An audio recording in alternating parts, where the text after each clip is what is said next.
spirituality. Right now, I have with me my friend Zeus. Zeus is one of the founders and lead members of a group called the Alchxmist Book Club.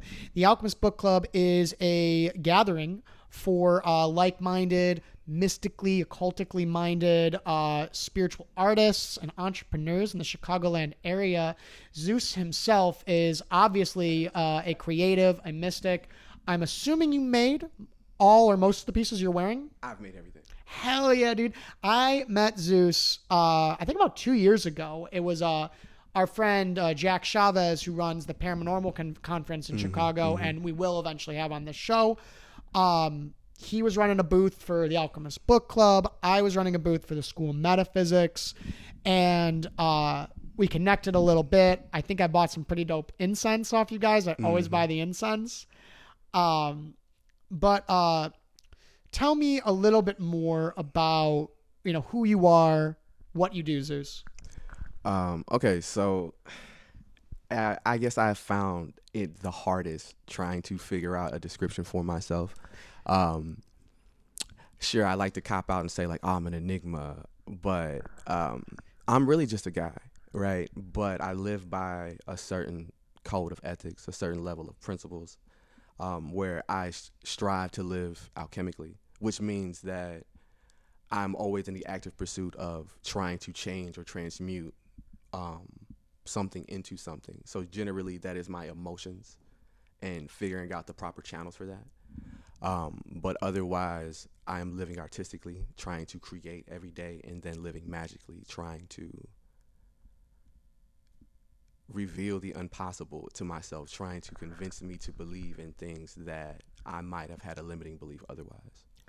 I really like how you talked about the alchemical nature of it and the transmuting of emotions, because that was something big I had to learn, and then in fact relearn recently, because before last year essentially I was just at the tail end of you always hear in spiritual talks about like the spiral of like your learning, and I was in the part of the spiral that was just like long form, low grade, like depression, like my mental tricks, the things I've learned just weren't working as well.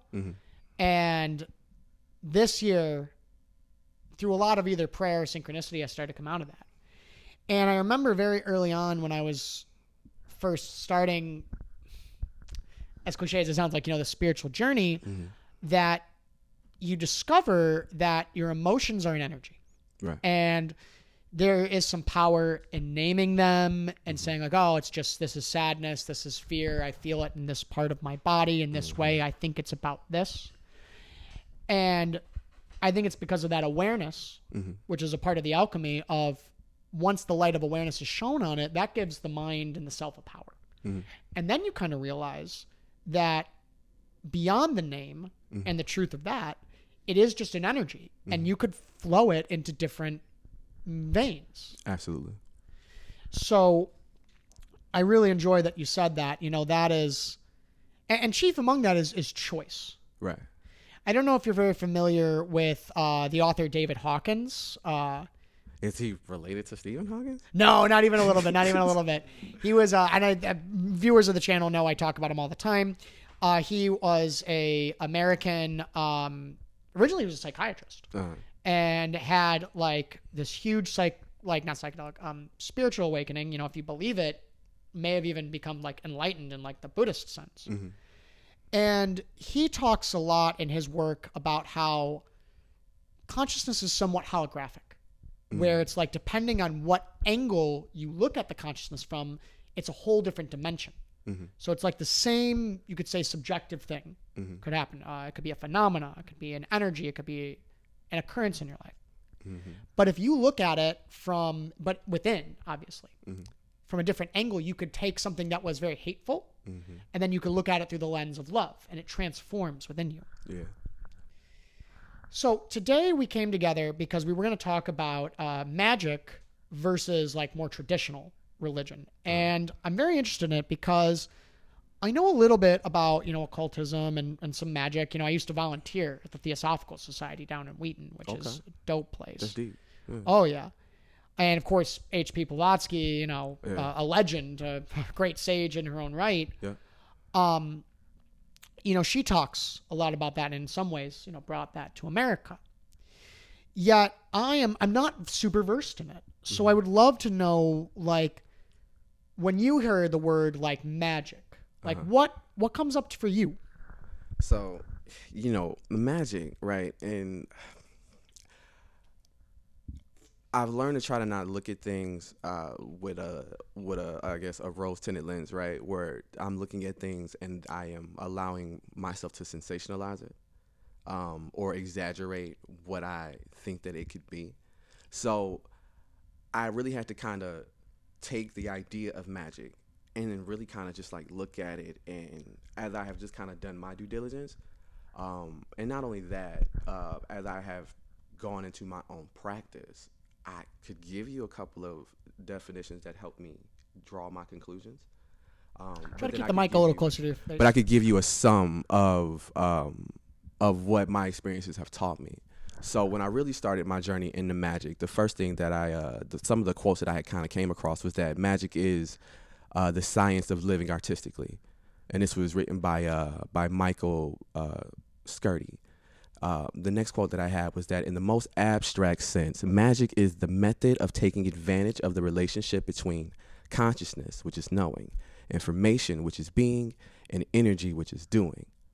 Knowing is the interface between being and doing, and can be used to affect things in either realm.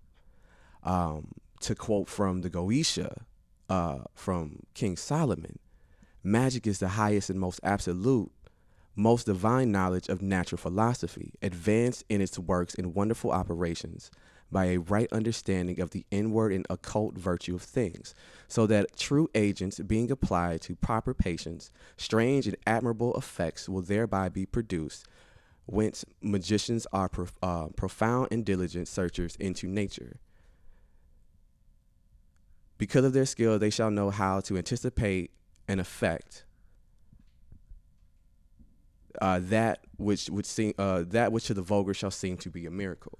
And so as I would look at things like this, I would just kind of be like, okay, it's almost like this manipulation of the unseen to cause an effect within the scene, right?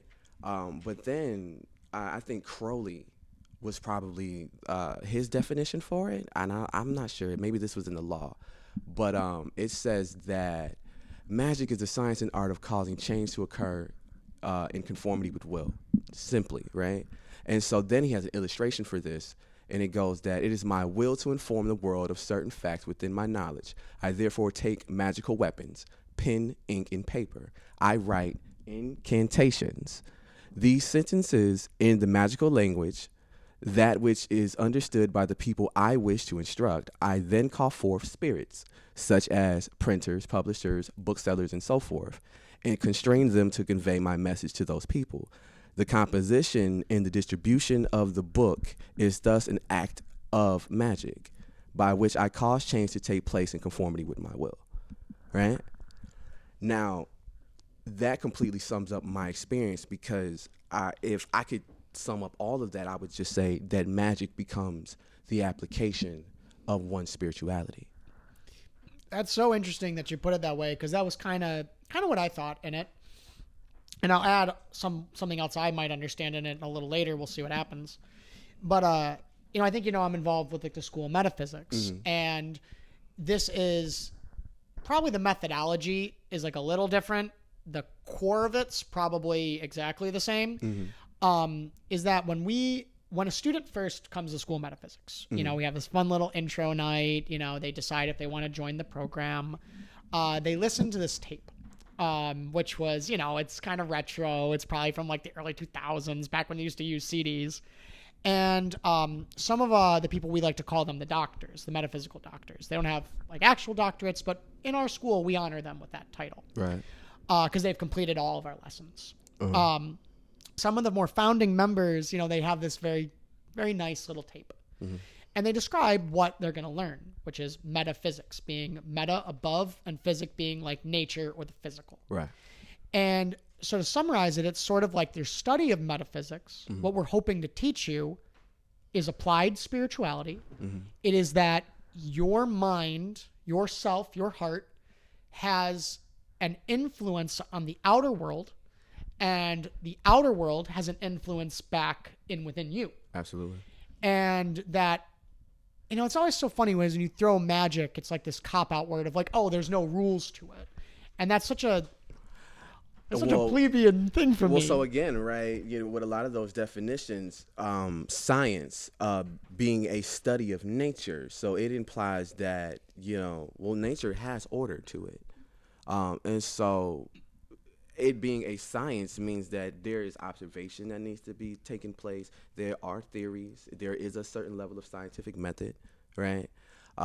So, you know what? I think Rick and Morty says it better. They said magic is more science than art. I think I know the episode you're quoting too. Yeah, you know exactly what I'm talking about. And so, like, what we say is it's like, the inner reality has rules and processes that you can learn. Right. That are not even latent in all people. They are fundamental to people. Mm-hmm. Like when we were talking earlier with Pat, we were talking about how there is, what was it? There's like the software, hardware kind of comparison of like human beings, that like all people share the same hardware. The software can be different. And so in this case, the hardware, which is this inner reality, is universal. Right. And thus one can learn how the mind supposedly can affect the outer world. And to even tie it back a little bit more to like traditional religions, I'm always reminded of, and I don't recall where he said this, and I really hope I'm not fucking this up.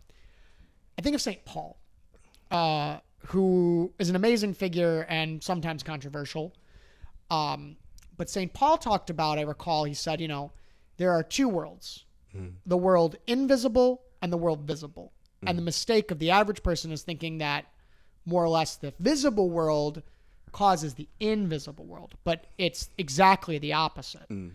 And this is, of course, textbook yoga. Like this is textbook like Eastern philosophy and Eastern religious teaching. Yeah, absolutely. And so, we are of that invisible stuff. Right. And that this is actually the preeminent force in the universe.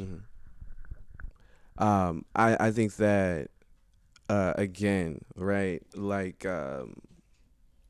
consciousness or even like spirituality, right? I think that it gets very convoluted when you think about, when you throw words in like spiritual community or like, what does it even mean to be spiritual? And I always try to make concrete things very simple. And I think that just becoming spiritual is being aware. Like, what's the difference between like spirituality versus religion? Spirituality is just a level of awareness. It's just, what are you aware of on an energetic level? What are you aware of on an emotional level? What are you aware of on a mental level? What are you aware of on the physical level? And then how are you maneuvering through all of these elements on a moment-to-moment basis? And trying to, just trying to really, again, name things and really just kind of have a pinpoint, okay, this is what it is and this is what I'm experiencing. Sometimes, again, you don't know unless you are made aware somehow, So let me throw this at you, because I puzzled over this definition of like what is spirituality a lot. And last year I had the huge honor of giving a big talk at the Parliament of World Religions. And so the title of the talk was The Importance of Spiritual Education. And so one of the things I wanted to do was define spirituality. What is spirituality? And what I went to is the definition of the word spirit. And, it's always kitschy and very Alan Watts to say, okay, well, spirit comes from spirare, Latin meaning breathe. So your spirit is like the breath. But, when we talk about the word spirit in English, that's not what we mean. When we say spirit in English, we mean like a ghost. We mean like the character of a thing. Or what I go to, the definition of spirit is like the animating principle or essence within a person. Right. So that which is spiritual, whether it be an education or an activity, is anything that has to do with my direct inner essence. And it doesn't matter if you're a materialist and you believe, okay, well, that's really just like nerves and wires and organs and stuff. That's fine. That's not what it is subjectively. Or if you're like a super new age, believe in like reincarnation and like, divine Christ consciousness and stuff like that. Because you strip all that away. Every person subjectively has a spirit. Right. And so like this is how I even look at that, right? Because again, then once we go there, then what is the difference between spirit and soul? And so yeah, sometimes we do think about spirit in this metaphysical sense of, something intangible. But what about euphemisms like the American spirit then? You know what I mean? Or the spirit of entrepreneurialism, or, like these types of things we're referring to, as you said, the essence of an idea. Right, because I would think about things like that. The when living you say essence. The living essence. Well, so an idea is a living essence. It's an intangible. You know what I mean? And it passes on. Like we kind of receive ideas in some manner and sense. And so everything has spirit, but soul is due process. Soul is not necessarily something that everything is innately has. Right? Well, it has it. It's almost like It's almost like school, where like you start school with an A, and then it's on you to maintain the A, and if you don't maintain it, you get an F. It's a little bit more like that, where you start with source, you start with your internal GPS and connection, and then it's just kind of on you to keep up with it and maintain it as you go through the experience. And, going on with that too, you think in almost like more Christian terms, where spirit, a Christian obviously thinks of spirit, they think of the Holy Spirit being this mysterious, high element personage, probably fucked that word up, aspect or just truth of God. And it is the spirit of divinity. It is the allness. Is maybe, I don't know if other Christians would agree with me. I know it's a mystery. I feel like, allness, source. Yeah. And then you kind of, when you get down to soul, you're now condensing it a little bit more to something personal. Right. It's individualized. It's what I would call my portion of the universal spirit. Angle. Oh, yeah. I like angle because I like that too. With angles you can just you can realize that we're all looking at an experience at a spectrum, at a particular lens, at a slither, you know what I mean? And everybody is kind of looking at it like that. And so it's a lot easier for me to realize it's that, because now if we're at a disagreement, then we're looking at things a little bit skewed to begin with anyway. So I wanna take that and go on your angle, going back to the whole magic thing. Teach me a little bit more about what you maybe personally have learned from your practice of magic. Like what's even your daily, if you even have one, what's like your daily practice even like? Like how do you incorporate that into your life? Okay, so magic, what I've learned, if anything, is that it's a lot more smack dab in your face than you thought it was. Right, like you think it's wands and Harry Potters, but if you think about like symbols, I like to put it like to you like this: signs, symbols, and sigils are signals. They're signals to the subconscious. They invoke certain things when you see them, whether you are aware of them or not. Right, and so certain things, like if you've ever looked at like the Bluetooth symbol, those are runes. If you've ever looked, they're runes. There are two runes from the newer Fuarok, and those runes are combined to connect. If you look at any like the staff, or for like any health thing, it's a Caduceus staff. The staff with the snakes, these are all occult meanings, and the image in and of itself is the magic. I even learned it better this way, that all art on a certain level is propaganda. So at a certain point, even the words that we're using, why some words are so closer to other words, it's so much closer to you than you think that it is. Like every birthday is a ritual. That's still magic. But you might not even think about it that way. So what I'm starting to hear is that in magic and in just general consciousness, that there is this power that was recognized of something like a symbol that has an effect on the inner consciousness, which, like we were saying, the claim, or for those who don't believe it to be a claim or because they don't need it to be a claim, the reality is that that which affects the inner consciousness affects the outer world. Exactly. And this was recognized, codified, used. And, I want to bring something up because you brought up the, what was the name of the staff you called it? The Caduceus? Yeah, this is something I don't talk about too often, but I am feeling inspired to talk about it. I remember I was like 21. I'm 30 now. And this was very early on. I think it was like 19 when I first got into all this stuff.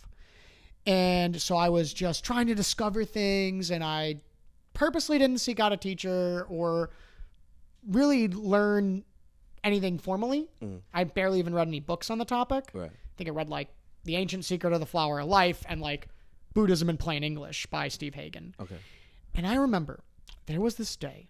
It was a weird day. I was at the University of Illinois, and I found that image of that staff. And I don't even recall where I saw it on. I just saw it at some point, and it like clicked. And I was just like, something that people who don't do spiritual practices, or maybe the closest thing would be drugs, you don't realize that your practices, they alter your consciousness sometimes. Absolutely. At some level, that's the goal. Absolutely. But I remember I had this like weird state, and I was like, I'm going to go back to my apartment, and I'm going to do all these like practices that I made up. Like I remember I was very focused and intentional and looking at corridors as I walked back home. I got home. I did like a hypnosis track. I did some visualizations of light. And then I did this practice that I really don't recommend doing without like a teacher or just someone who really knows, because you're working with Kundalini from The Ancient Secret of the Flower of Life. And essentially, you think of like the Kundalini and you think about, which is a more Hindu and yoga type of thing. Right. You always think of the chakra symbols, and you think of like, I bring energy up from the bottom to the top. But what Drew Melchizedek said in his book was that you should do it where you bring it up and down at the same time. And so I had done that a couple times, and it's nothing. It's like I'm aware of my hips, I'm aware of my head, I'm aware of until I get there. Right. But this day, I was doing it, and like when I brought energy into my root and into my crown, there was actually like an energetic phenomena. And it took all of my will and all of my focus, and that staff kept like popping up in my mind, and I knew it was important. Like I knew even to like crisscross the energy like the snakes, like through the points. And it took all of my will, because if I stopped focusing, it would end. And I got it to my heart, and it felt like this pressure. And I was like, that can't be what it was supposed to be. I was like, okay, what if I just keep going? And I moved the up and down energies like an inch. And it shot through me, and it was more energy than like I even knew was possible in a human body. Yeah. And I just had Kundalini Shakti for like 15 minutes. It was just bliss and ecstasy, and it was so much. And here I am, just some 21-year-old kid. Yeah. It's so funny that you say that, right? Because see, now I'm not, maybe don't quote me, but if I'm not mistaken, Kundalini. You are on camera, so. Kundalini means snake on some level, right? Kundala. Okay, right. Okay, so then from then on, maybe it was like some episodes of South Park where like they was like spontaneously combusting.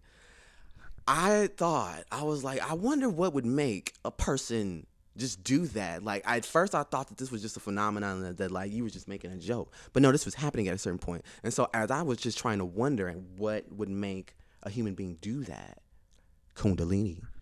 And I'm glad you brought that up, because I do actually want to say a word of warning. I really don't, and I couldn't speak for magic, but I never promote fear. That being said, because there's only very positive things usually to discover within, even in the shadow. But that being said, anyone who hears this and is like, oh, we had a cool experience. If you do stuff with Kundalini, you really need to do. I was lucky; it was spontaneous. I think guides and angels were helping me, but you really do need to do it with like a teacher, because it was so much energy. Like after 10 minutes, I like thought I should stop, because like, oh my God, it was so much. And I even met a gentleman later. If you guys remember the interview with Moby, he would come to the meditations, and it's almost like he thought he had Tourette's because he was very twitchy. And he was like, oh, I had an experience with God and it kind of fried me. And it was just because it's so much in the nervous system. Yeah. Yeah, it is you know, a Kundalini awakening, right? Or just even like activating it on some level. It generates so much heat within a body. At least that's what it was in my experience, right? Like I have had full sensory overload of just overheating from the stimulation of it. And this is not even like in like a meditative state, but just more of like a practice of just being mindful. And yeah, no, it is it's shocking. And so like even with magic, right? I think if you are familiar with the concept of the right and the left hand path, I think that magic is something that you operate on the left-handed path, and it is something that I feel I don't think you actively go out seeking this. I think it is something that kind of finds you as a byproduct one way or another, and I think it's better that way. Generally, my understanding and advice for people who are interested in having these experiences is that, you know, you do your practices, and there are practices that can force it, which is generally not the people who are supposed to force it are like extremely well-trained yogis. Like if they want to go into samadhi, they know how to go into samadhi.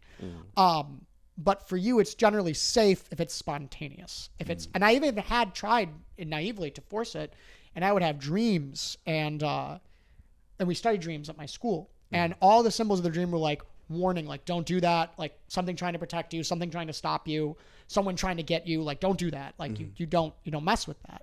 If it happens, it happens. But you know, interestingly, with your story about the heat, I recall in college when I had this class called Asian mythology, and it was largely Indian based, and they talked about some of the myths in Hinduism of Tantra. And they would talk about that one of the early Tantrists, what they would do is they would go to some secluded place, and they would either do their yoga, like their hatha yoga, or their dance, like, and build up so much heat and so much intensity that it literally would call Shiva or some other powerful god, because they needed to answer your prayer. Because if you didn't, you were creating so much energy, you were going to destroy the universe. So it's like, okay, you've earned my boon. Just please don't destroy reality with this energy that, you know, you're building. In magic, would you say there are, or what influences from more traditional faiths have you found? Like, are there like Christian teachings? I know you just referenced Solomon, obviously, Right. which is more Abrahamic, you could say, than Christian. I think that my experience has kind of taught me that, again, like magic is a little bit everywhere. So I started religiously as a Baptist Christian, right? So I started off in the church, but not having answers there. The more that I would kind of read the Bible on my own, the more I kind of felt like there was a certain level of incantation, a certain level of spell. There's a certain feeling that comes over me when I'm reading over something that is considered a sacred text, whether people consider that or not. There's just something about the way that it is put together that, like if you've ever read the Quran, there's a certain level of poetry with the way that those words move that it's familiar to a lot of other sacred texts, but completely different in and of itself. And so magic, then, it still has its own order. It still has its own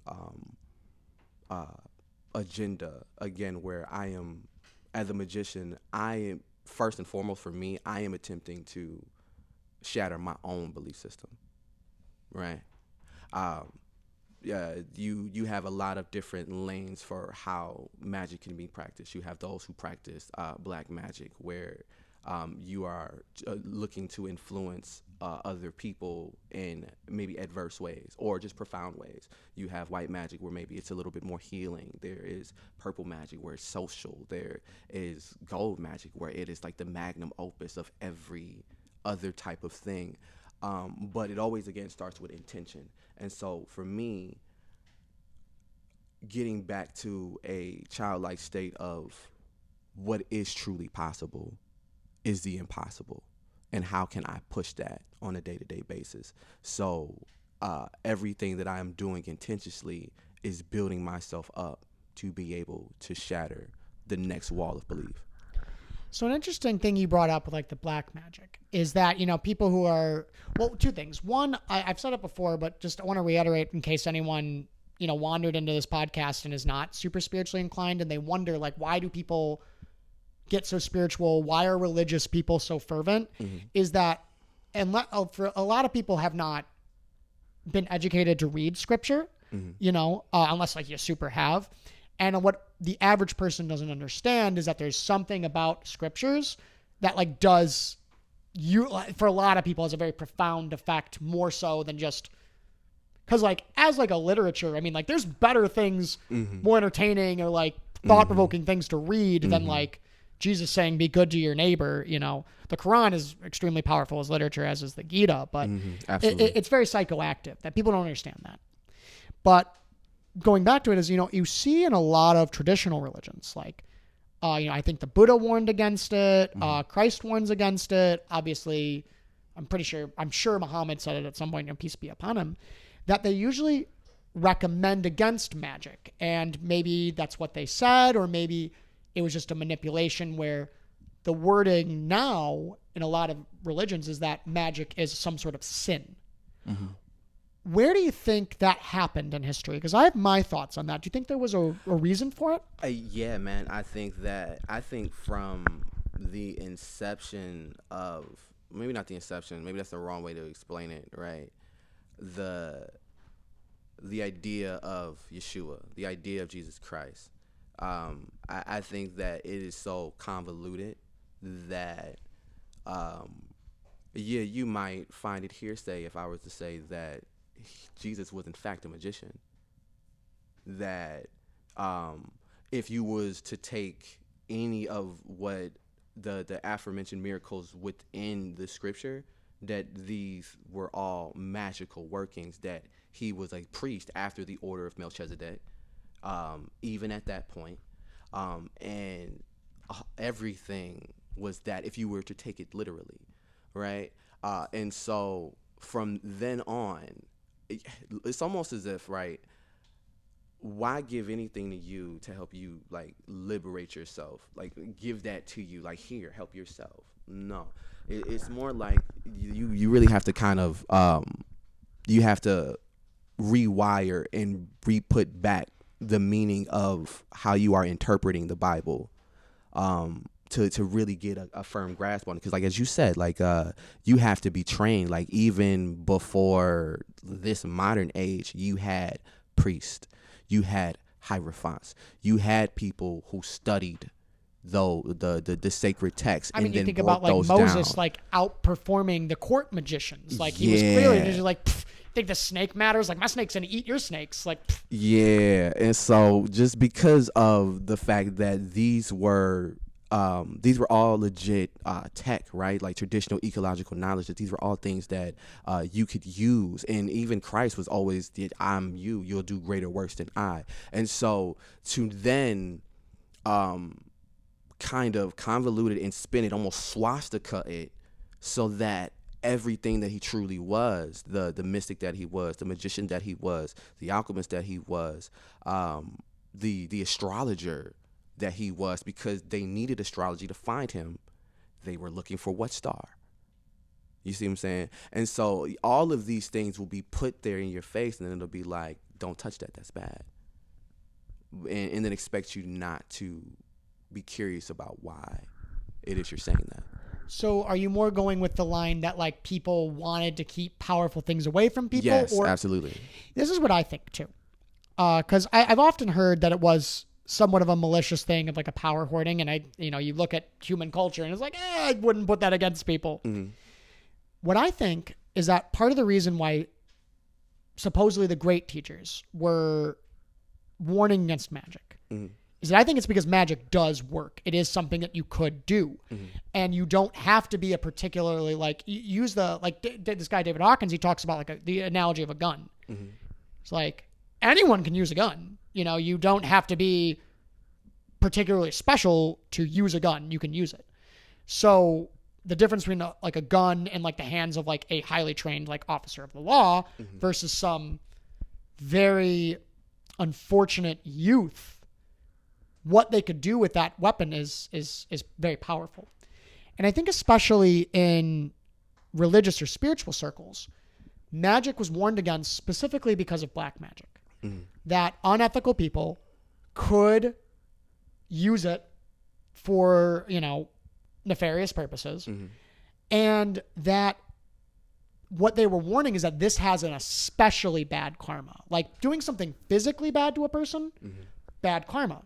Using the inner laws of reality to inconvenience or hurt a person probably has a steeper karma. Transgressing on spiritual laws is a whole other caveat. And this is something I've really wanted to ask a magician for a while, because like, as someone, anyone who practices black magic, what always blows my mind is there's no way you have not heard of karma. And I would be hard pressed to think like you even think that karma's not a thing. Like, how could you practice black magic knowing that, like, I'm not saying you do, but like, how could someone practice black magic knowing like, hey, I'm now on a big karmic debt? Like, well, because I think part of the game is,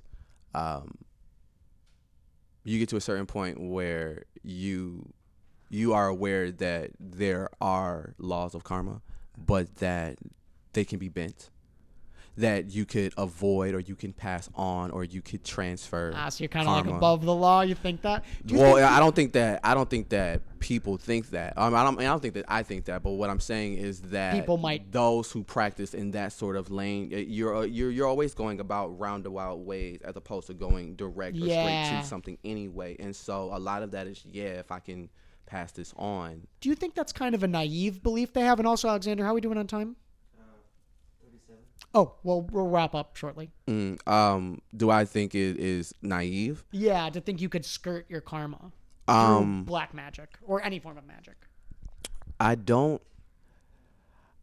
think it is naive. What I think is that you are allotted the grace of that experience.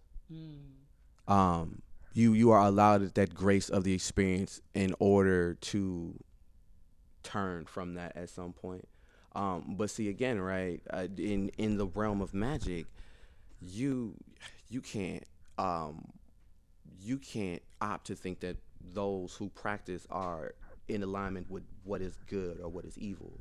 It doesn't even matter at that point. It all becomes a matter of what is agreeable or what is disagreeable. You know what I mean? To what your agenda or whatever it is that you have going on. And so, to the person, and then again, this is why it might not even be naive, since it's subjective, if how I'm moving and how I'm behaving, if I am gossiping, if I am, you know what I mean, slandering, and this is all black magic, if I do not feel like this is a problem, if I do not see that this is a bad thing, or that's something that karma would be coming after me for, then what happens? You know what I mean? And so, I've met a lot of people that are like that, where the magical game kind of becomes control, where it becomes being able to control and manipulate reality.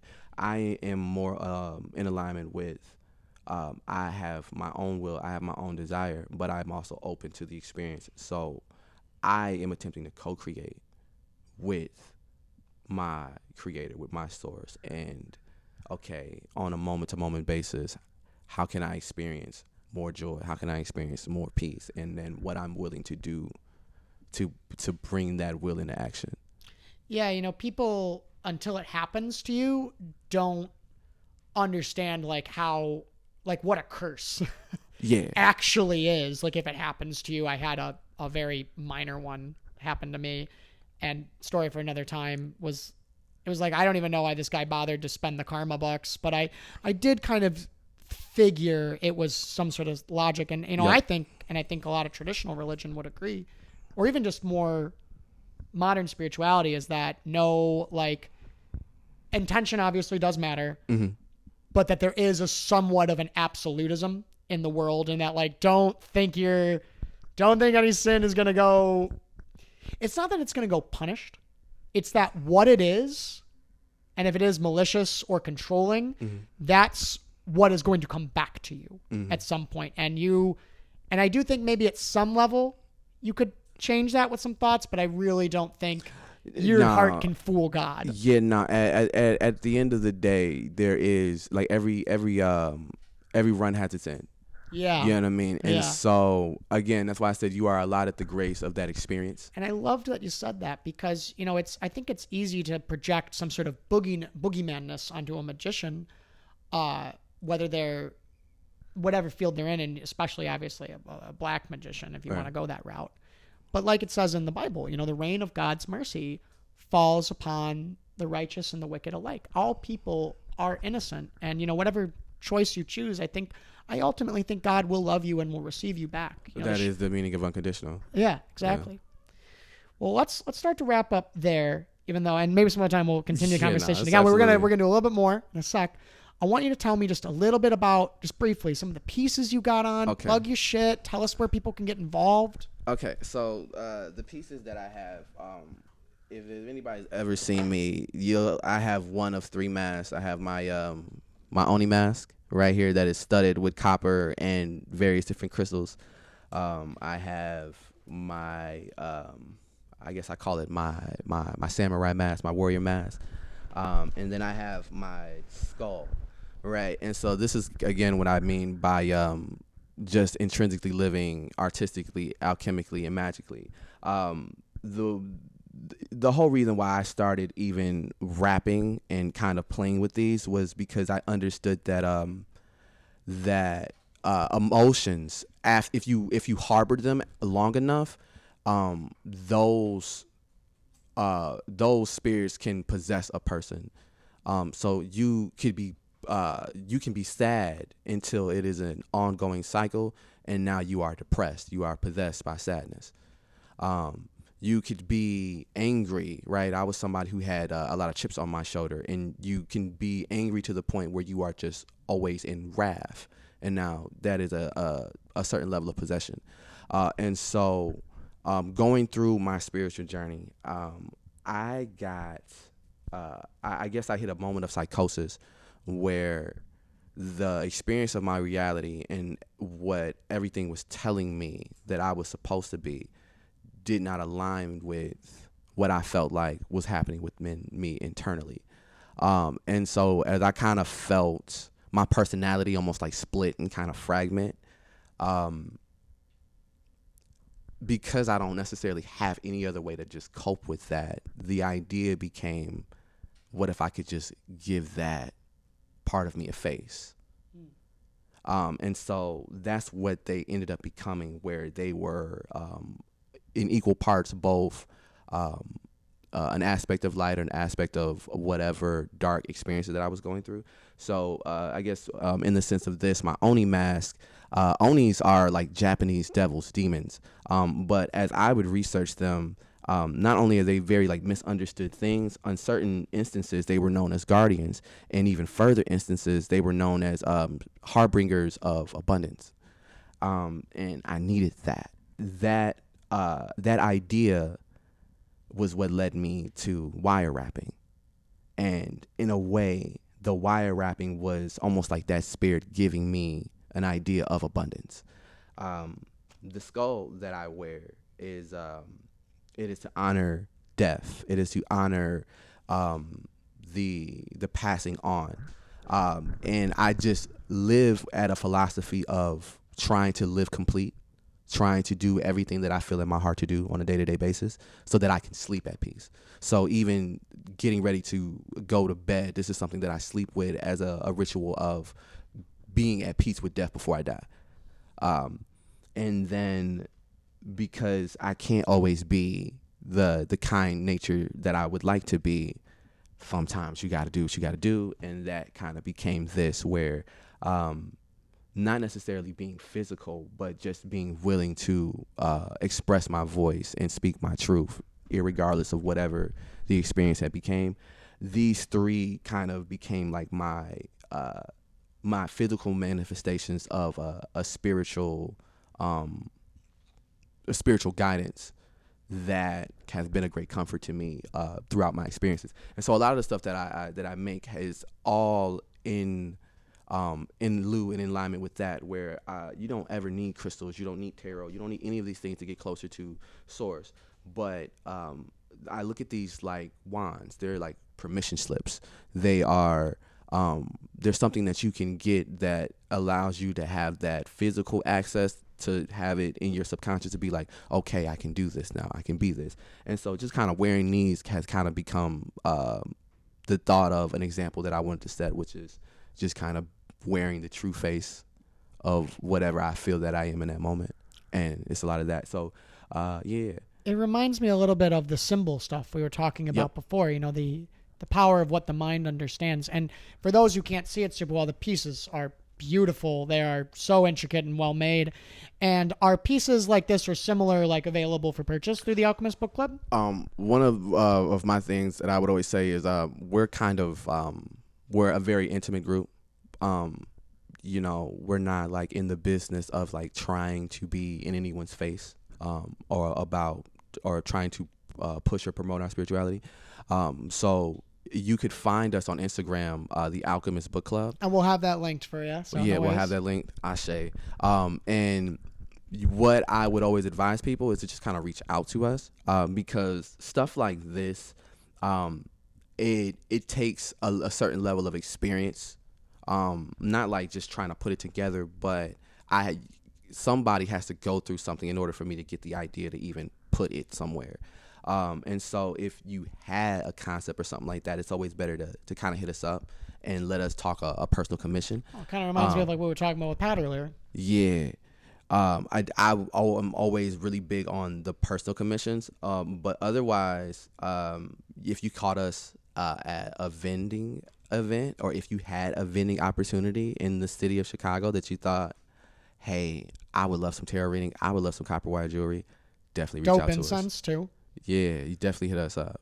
All right, well, you heard it here. So check out the Alchemist Book Club. Events eventually might be happening, some gatherings. Catch them at your local spiritual expos, paranormal. Hit them up if you would like to do any commissions or any of their pieces. Zeus, it's been a pleasure. Signing off for now.